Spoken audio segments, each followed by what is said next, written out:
Welcome back to the M&M podcast, and we have got a good episode for you today. We will be talking about music superstars, the artists who transcend music because of their style, because of their energy, their aura, and for some reason, they've just got a mob of people who absolutely love them. And I've got the perfect person to discuss it with. Alex, how are you doing, man?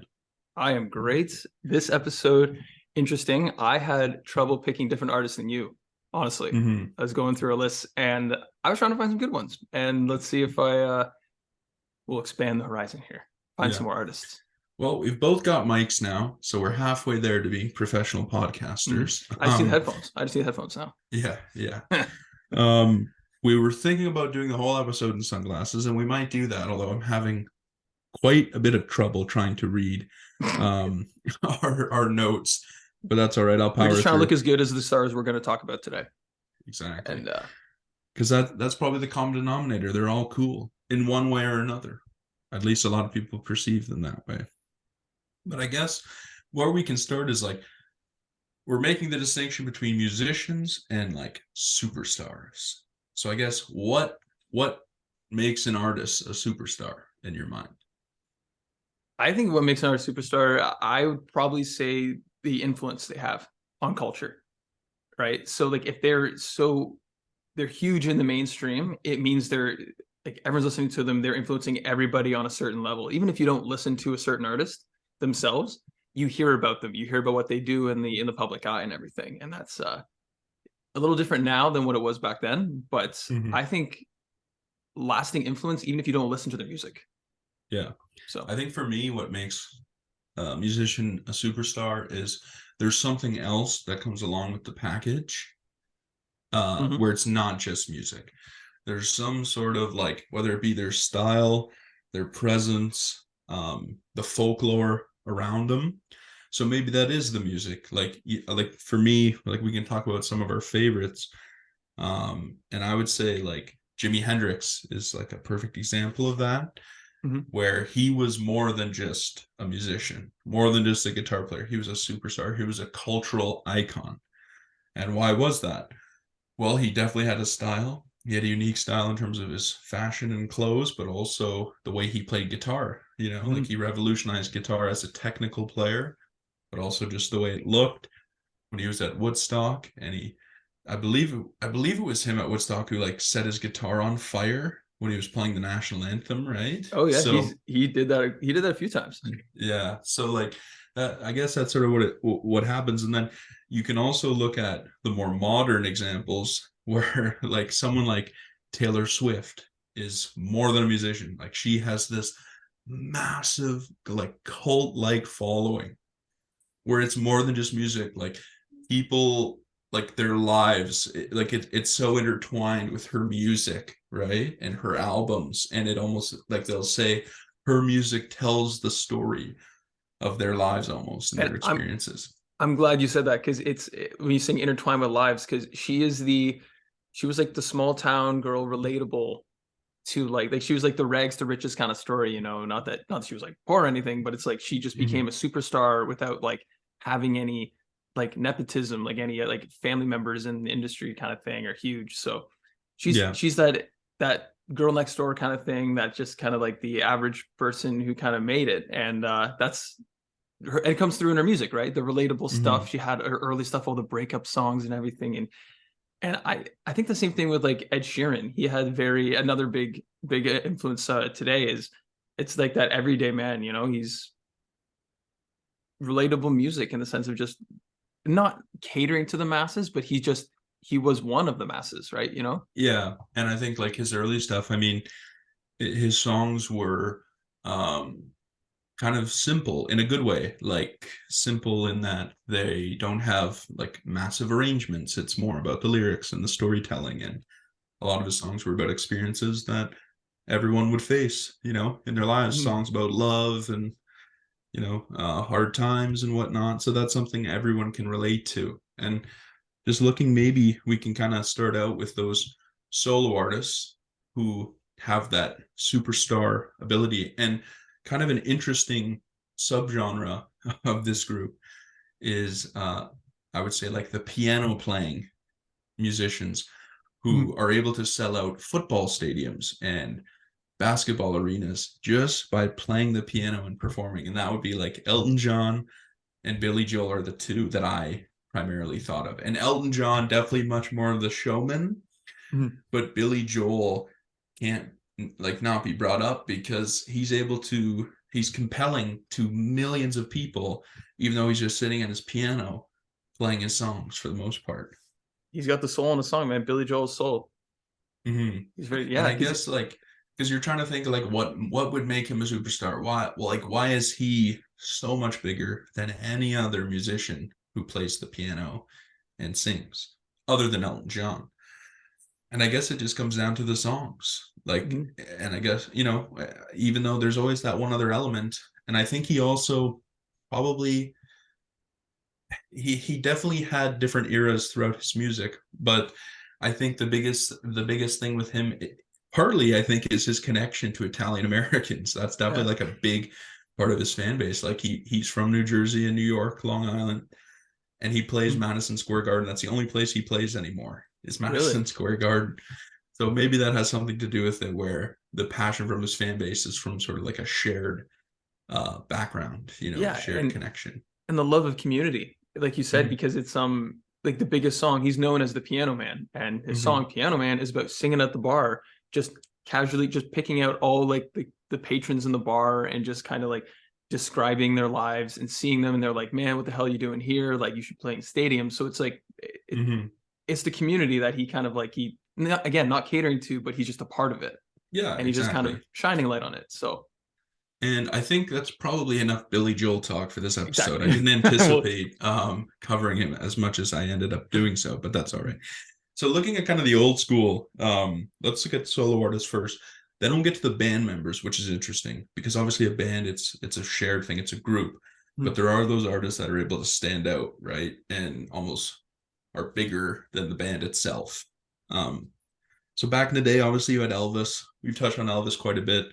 Obviously, he was one of those artists who changed the music industry and changed American culture, whether you like him or not, because he was pushing the boundaries in terms of like when I know there was this TV special where he was like shaking his pelvis and Elvis the that was pelvis like is what they called him.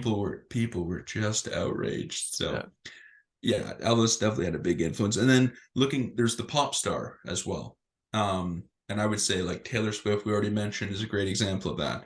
And another one is Beyonce. You want to talk about a massive, massive, passionate fan base? It would be Beyonce fans. And obviously she's got some great pop hits and that. And I think one thing that connects her and Taylor Swift, and it's not the music I listen to very much. Obviously, you're the same way, Yeah. but I think you can. What I respect tremendously of both of them, in part, and I think you'd agree, is they put on a damn good show every time they go out and perform, and that's a big part of being an artist is the consistency and the effort, and just making sure your fans enjoy seeing you perform. Mhm. And then you see some bands and artists who they're great recording, but they're not great live. And Great just a point. quick thing, for example, is like the Tragically Hip. My parents saw them live in the early 2000s, and they didn't move on the stage. It was just a bar band. The guys showed up, their big stadium, but they didn't perform. It was only the front man, which we'll get into later. But like you said, like put it on a show, right? Is what they need. And I feel like speaking of that, another artist that does that great is Michael Jackson. And it was on your list, and Absolutely. he was just the showman. It was just like that, the pyrotechnics, the dancing, all the choreography, and you can tell that the effort and how much they care about the music and the fans. For sure. Mm. And that was he might be the greatest example in terms of like just unanimously like his music loved. He was an incredible performer, a great dancer, the way he could blend it together.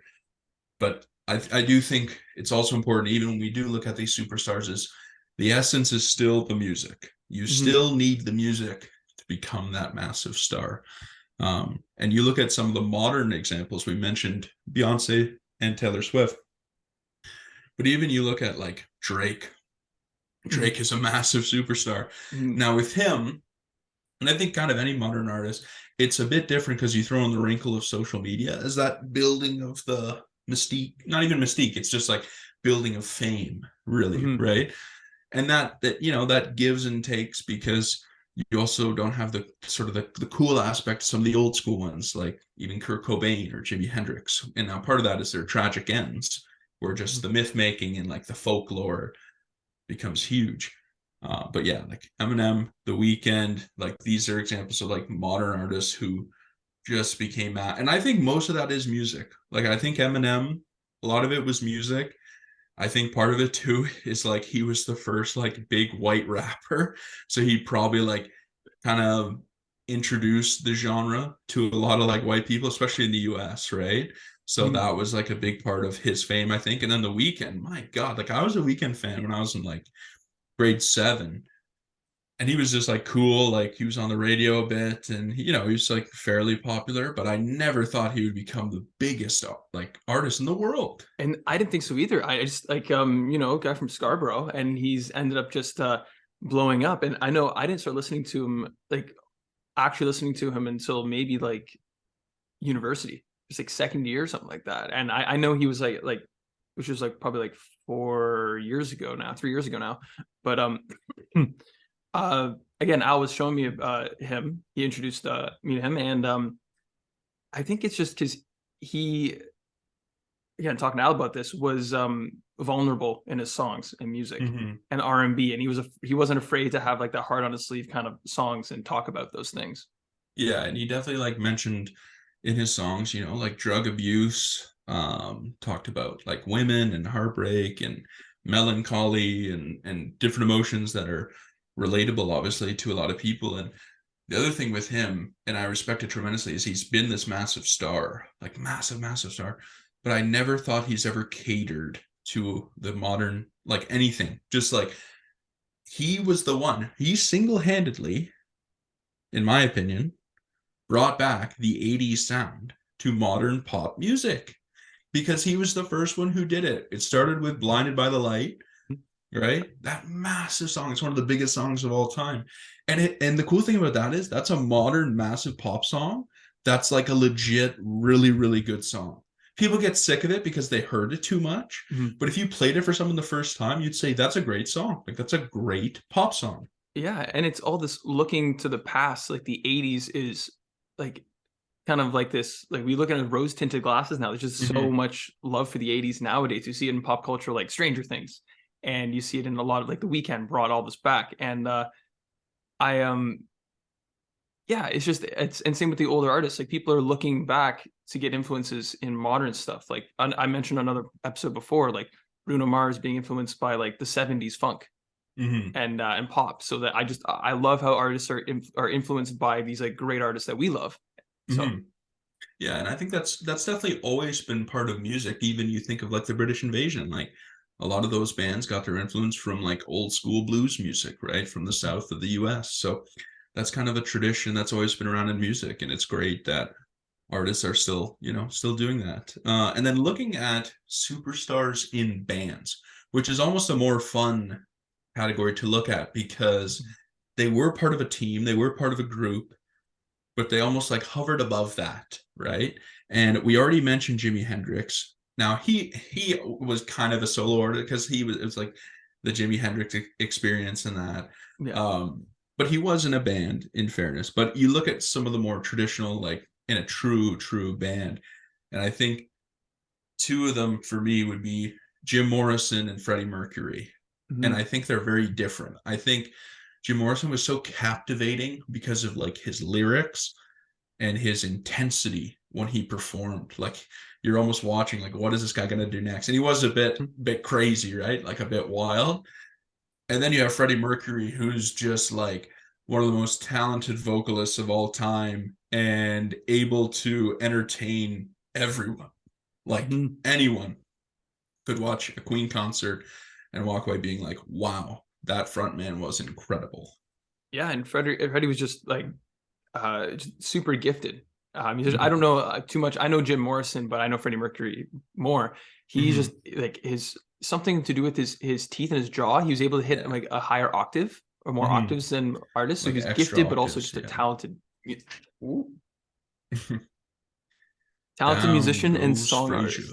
Yeah. Yes. Um, and then a couple others that I thought about, maybe one that's not quite to that level, but even like Flea of the Chili Peppers, like he's a Mm. bassist, and I think he's the most famous member of the Chili Peppers, who is a very robust band. Like they're a very good band. They have good instrumentalists throughout. But I think with Flea, it's the personality, it's the live show performances. Like he would come out naked sometimes, like he did that at Woodstock '99. So for him, I feel like when you're trying to think of like what is it that makes someone a superstar, and I always think it's something. It's the music plus something.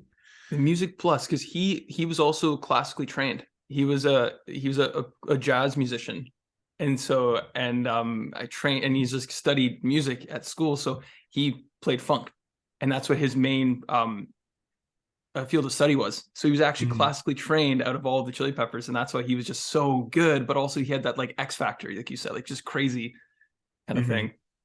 Yeah, and that's definitely part of it. That it's similar a bit to Jim Morrison, where you just don't know like what he's going to do next. Hmm.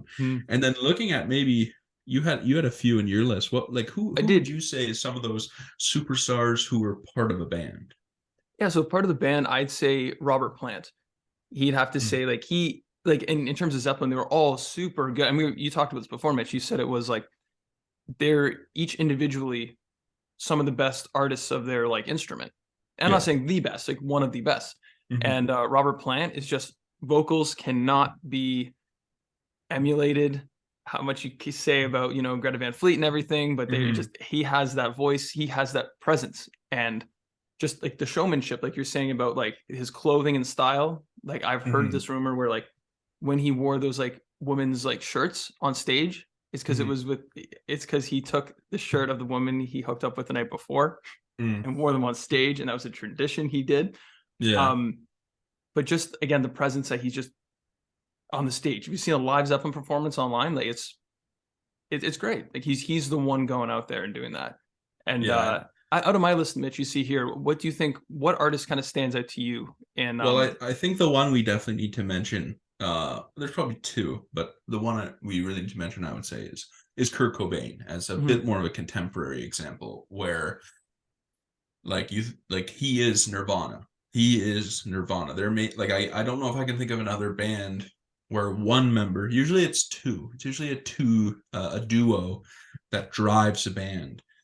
But I think with Nirvana, even though they had Dave Grohl, who obviously went on to have a great career, like with the Foo Fighters and that, Kurt Cobain was Nirvana. Like his lyrics, his songwriting, his angst and emotion that mhm. so many people connected with in the 90s and still today, but obviously during their rise and at their peak. So I think Kurt Cobain, and that I guess when you try to think of the superstar, because he was like probably the most famous musician Mhm. at the time, like on Rolling Stone and all sorts of publications. So I guess with him, I'm trying to put my finger on what it is. I think with him, it's almost like people connected so much with the music and the way he would speak, even in interviews, which was sometimes strange, but also sometimes like he had opinions, right? Like he had some Mhm. opinions and he talked about things like mental health and like the music industry. And I guess, those weren't discussed much before. So I Yeah. guess that's why he kind of was such a star despite not really wanting it, right? And that's kind of part of the conversation too, is like some of these people wanted to be super, like I think Freddie Mercury probably wanted to be a superstar. I think Mhm. Elvis wanted to be a superstar. I'm not sure if Kurt Cobain wanted to be that superstar. And that's a good point. It's those stars who they became huge because like their music, but they themselves were more the down to earth, more like they're the reluctant star in a sense. Like they loved it, Hmm. did it for the love of music and the fans. And they talked about like you said Kurt Cobain talked about a lot of mental health issues and everything. He talked about ticket prices and stuff too. He talked Exactly. about how like they keep it low so people can actually go enjoy the music and see the shows. Hmm. Um, yeah, so it's the reluctant superstar maybe.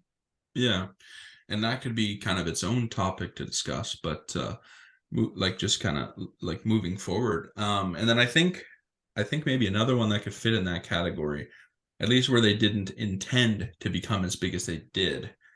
I feel like John Lennon is the Beatle that sort of, if you had to pick one, transcended the group. Not transcended because the Beatles are so massive, so Mm. loved, and but just in terms of like if you were to pick one of the four that sort of connected or was even more famous than any of the others, I would say it's Lennon. Even though he's not my favorite Beatle, I'm not the biggest John Lennon fan, but clearly, like I think part of it too is we can look at some of the other names in the list.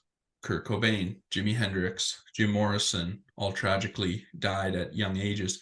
John Lennon too, I believe he was 40 when he was like murdered, right? Mm. In New York. And I think that almost adds to the superstardom of a musician because people then go back and revisit their music, and there also isn't time for them to put out bad music maybe, or do things that are not smart and make rub people the wrong way. They almost just There's no like chance to they go at their decline. peak. Mhm. It's like the Dark Knight, you either die a hero or live long enough to see yourself become the villain. And that's true in a lot of cases. Like those people died heroes, like they died as musical just geniuses and massive superstars, right? Three of Yeah, those died at their peak. and it's crazy to think about what you can't even think about what they would have done, like good music or bad music after that. It's yeah, Mm-hmm. it's an anomaly. Yeah. Um, I would have to say there's two more artists that were just massively influential in these bands. Mm-hmm. I'd say in Guns N' Roses, you got Axl Rose, the Yep. frontman. Obviously, he was notorious for kind of being a dick. I heard honestly, Mm-hmm. he just like show up late. He would just cancel concerts like last minute. He'd show up and he'd rub people the wrong way a lot. But he was that, you know, that classic rock star who just didn't Yeah. give a shit. And that's sort of the fine line almost too, right? Like between the rock and roll lifestyle, that it's cool to not care and do rebellious things. And then there's the other side where it's like, dude, your fans paid all this money and they traveled and they got babysitters and you just cancel it on a whim because you got, so drunk and lost your voice or whatever. You know what I mean? So it's that Yeah. fine line. Um, but that's a good example. I think Mick Jagger too for the Stones, even though Keith Richards, I think, was equal, if not even more important to the Stones music in that. I think Mick Jagger is definitely like an example of a front man who like publicly was the one who was most connected to the group Mhm. and their And music. then yeah, exactly. And like that's the thing. The guitarist and same thing. The guitarist and vocalist is like Van Halen with David Lee Roth and Eddie Van Halen, right? Eddie Van Yeah. Halen is like Van Halen, but David Lee Roth is just that crazy voice. There's so much debate about is the new singer of Sammy Hagar, is he like part Mm-hmm. of Van Halen? Is it that true Van Halen or is it just David Lee Roth? So it's just a massive influence of the singer too. But Yeah. And that's what you see most of the time is the singer. So it is cool that there are a couple like Flea. I think Keith Moon, maybe, like The yeah, Who. And again, unfortunately, that's another one who he was part of the 27 Club, and that Mhm. kind of adds to that legendary status, like we already mentioned. But usually it's a singer, but it's cool when you have those like, bass player, guitar player, drummer, or whatever, who have that personality and that playing style that's so captivating. Phil Collins. I just got to throw it out there. Phil Not a drummer singer, Collins, yeah. Well, solo artist. Phil Collins. Well, he was in Genesis, obviously, and then he became like a massive pop star too after, right? Exactly. So he was Honorable probably mention. more so the music than like personality or look of why he 100%. got so famous. But yeah, still a good mention. And then to finish things up, let's try to make a super group with like the most star power and the best music. Like if you could fuse it together. And we're Oh, doing this on the fly. I haven't thought about it. You haven't thought about it. have not. So we're No. just doing this on the fly. We can go back and forth to try to give each other a bit of time to Mhm. think through who we want. Do you want to go instrument by instrument Yeah. first? Let's instrument first. Let's do that. I'll let you Okay. do the first pick. Okay. Let's start out with the drummer. Mhm. And I will take Keith Moon. I think he is probably the most famous drummer in terms of outside of music, combined with his like crazy heavy drum style, like in live True, true. performances. I This is gonna be interesting. Okay, I'm gonna take Phil Collins, and you'll see why. Okay, okay. Um, let's go bass. I know who you want, so I'll take someone else. I will go Paul McCartney on bass because I think Lennon was the bigger star, I think, of the Beatles, but I think McCartney was a better musician, and I think he also has some of the same sort of mystique around him, and that just absolute legend, you know. So I'll go Paul McCartney bass. Oh, okay. There's one staring at you. I know, I know. I was gonna say Flea, but his style wouldn't fit with mine. I'd say John Paul Jones. I'd have to do that Okay, for okay. now. I mean, he's a great musician, but Mm-hmm. I feel like if you're going to name the Led Zeppelin members, that's the one people might not know. You know, like True, you'd be very like true, actually, very Robert true. Plant, you'd be like Jimmy Page, Robert Plant, I think Bonham on drum. You know, like they would, even though John Paul Jones, incredible musician, Mhm. keyboardist, bassist, he could play anything. Okay, so now we need a guitarist. I have to do it. It's Jimi Hendrix. Like it has to Mm. be Jimi Hendrix. He's the greatest, most influential guitar player of all time, in my opinion. And just like he epitomizes the superstar. Like he epitomized it Mhm. when he was in the 60s. He was the most famous person in America, went to England, and within 2 weeks had conquered the UK, you know. I'm gonna say it's very true, man. He's a huge artist. I'd have to say for my guitarist, Ed Sheeran. Uh-oh. No, I knew it. I knew it. I can't believe it. All right, Ed I will. Sheeran's here. You'll see why. You'll see. You're starting to Okay, see it. okay, okay. Wow. As you were like, you look kind of sheepish as you're about to say it. I'm like, this son of a gun is gonna say Ed Sheeran as his guitarist. That's all right. You'll see. Okay. For the singer, ooh, this is a fun one. I'm trying to think of my band. So I have Paul McCartney. Just to recap, I have Paul McCartney, Jimi Hendrix, and Keith Moon. And you have John Paul Jones, Phil Collins, Bill Collins, Ed Sheeran. Ed Sheeran. Okay. For my singer, because looking at the band I have, because you want a singer that matches, right? And that's Yeah, your yeah. plan. You're trying to find a band that all works together. Mhm. So I think Freddie Mercury can do any genre pretty much. That's Mhm. the easy one. That's the obvious one. But I'm actually going to go with Jim Morrison. I'm going to go with Mm. Jim Morrison, and we are going to be the coolest, funkiest band the world has ever seen in history Mm. with that Yeah. group. Wait. I don't Say know what they're called, can you but say they it would again? rock. Your four. So my four pack Yeah. is Keith Moon on drums, Mhm. Jimi Hendrix guitar, Paul McCartney bass, and Jim Morrison Yeah, that is funky. vocalist. Yeah, That would that I would gotta rock. think of my singer. The reason I chose those artists is because I wanted the emotional melodic music Mm-hmm. through that. So you get Phil Collins, you get a little bit of that you get a Genesis kind of funk in Softer, there, R&B, and yeah, then you get I wanted Ed Sheeran for the the melodic singing and yeah, the songwriting because him and Phil Collins are great songwriters. yeah. And then John Paul Jones, you get a great musician on bass and singer. I'm trying to think of a singer that's going to match with these guys. Because there's multiple singers in there now, which I want Mm-hmm. the full backup vocals. That's why I chose the Phil Collins and Ed Sheeran. Yeah. Um, Gun to your head. But yeah, think of a gun in my superstar though. head. It's got to be a John Lennon. superstar. John Lennon. John Lennon. Oh man, Interesting group, but that is wow. That is quite the group. Oh, hey now, hey now. say I've got these my moves. mic resting on an old textbook. So let's just recap. You can let us know in the comments who made the better band. So for my band, I'm trying to think of a name. I'm trying to think of a name. Um, I'm I'm gonna be the producer of my band. I'm gonna call Alex and the Aftershocks. There we Alex and the go. Aftershocks. Okay. Trying to think of a great band. I don't know what that banging is, but hopefully you don't hear it. Some sort of ruckus in my house. I'm gonna Gun to your call it head. Wet Paint. Wet Paint. Is that already a Wet band name? paint. I'm gonna That's call it Wet what a Paint. name. Yeah. Yeah.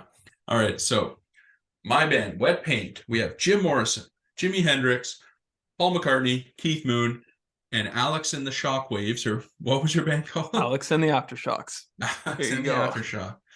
And you've got what? What do you have? Ed Sheeran, Ed John Sheeran, Lennon. John Lennon, Phil Collins, and John Paul Jones. All right. Well, Interesting. we'll leave it there. Think of your own band, your superstar band, supergroup, what you would have. And if you enjoyed the episode, like, subscribe, comment, and reach out to us on our social medias at Podcast M&M on TikTok, Twitter, and Instagram. Save it for the podcast. That's perfect. What you're I'll save talking that. I'll about. save That is that. absolutely perfect.